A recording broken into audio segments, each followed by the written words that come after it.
This is the ambulatory organizer or your clinic list and is the easiest way to document within your clinic. You can see the date can be selected or changed. You can subscribe to multiple clinics or resources. This is particularly useful if you are non-consultant grade and you do multiple clinics, as I have done here for demonstration purposes. The first column shows you the clinic time, the duration of the clinic, and the next column followed by the name, the service, and the status. You can see this patient has already been and checked out. The next patient is in a confirmed status. You cannot perform a clinic checkout or your clinic documentation will be incomplete unless the patient has already checked in at reception. This is an admin task that is normally performed by clinic reception. It'll also tell you when the patient checked in this case 5 minutes ago. If the patient is with any other healthcare professional, the reception staff would note that. This is particularly useful in a busy MDT type clinic. Launching the patient record is by clicking on the name. I will not be demonstrating here a full outpatient documentation workflow, as that will be covered in other lessons and videos. The bottom component will contain the link to the outpatient outcome page, or OPROC, alongside the Modal buttons. Let's start by documenting the clinic outcome. You can see the service is generated automatically from the type of appointment. The checkout button demonstrates the status of what the next step would be. And you can select one or more of the procedures that you have performed. You would at least have performed a consultation. In this case, I've also performed a scan. You can see the associated OPCS code next to it. This is important as outpatient coding is performed solely by the healthcare professional within clinic. You will then go to the checkout button and you will notice that there is a warning. This is important as it reminds me that I have not requested a follow-up appointment. This warning is also actionable. When I click on it, it will take me to the order entry page.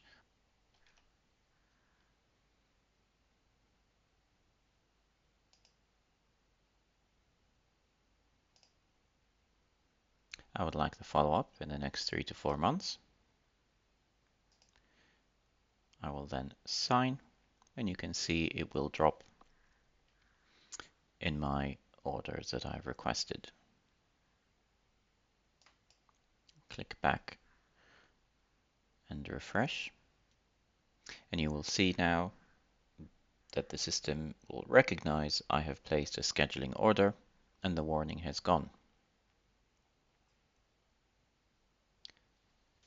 My next step is to outcome the clinic status, and I'm going to give this lady an appointment at a later date. This summarizes what I have done, the checkout and any procedures, and that completes your clinic checkout. You will see that the button has now disappeared. And once a refresh is done, you will see that the button has changed now to the checkout status.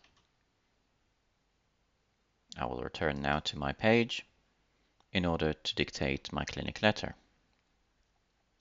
You just need to ensure that a Modal is running in the background. In the latest version of the software, it will launch automatically when you log into Windows.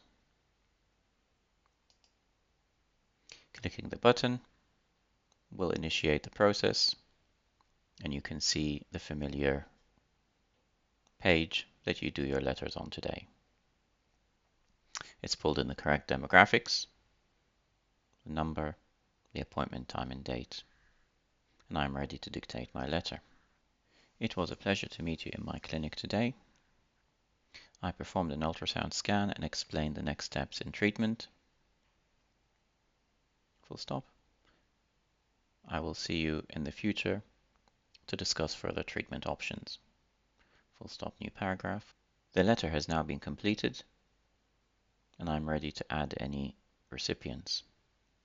By default, the patient and the GP are there, and one new feature or functionality is when I add any internal recipients, they will receive a notification within Cerner's Power Chart message center to indicate that I have sent them a copy of this letter. This will save significant time and effort, as today the letter gets printed by the secretary, goes via internal post, and lands in the consultant's in tray. In this case, I will add myself.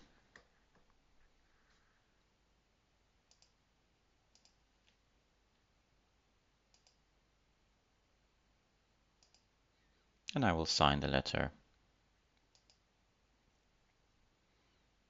Recently signed status means that you can retrieve it, and this status will remain for 5 minutes by default. Once the status has changed to pending delivery, you can no longer retrieve the letter. This is going through the interface and will shortly land within PowerChart within the document section.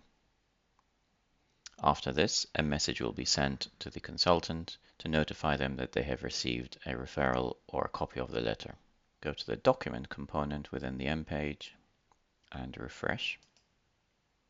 And I can now see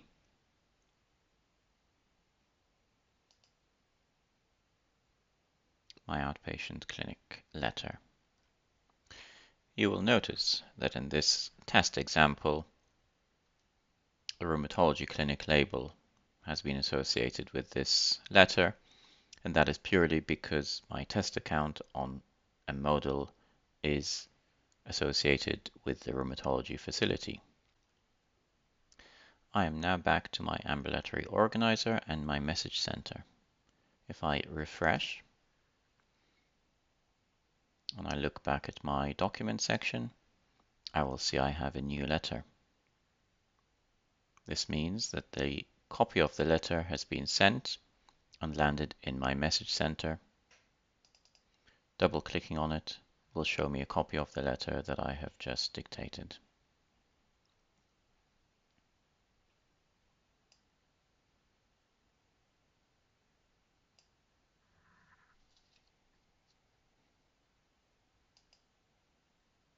Dictating an ad hoc letter is in exactly the same process, apart from clicking on Create an ad hoc letter.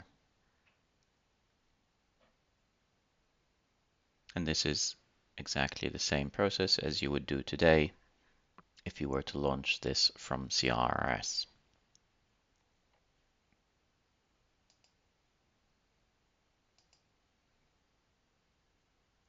We currently have the Modal component also within the Manage M page, but we can add it to further M pages if required.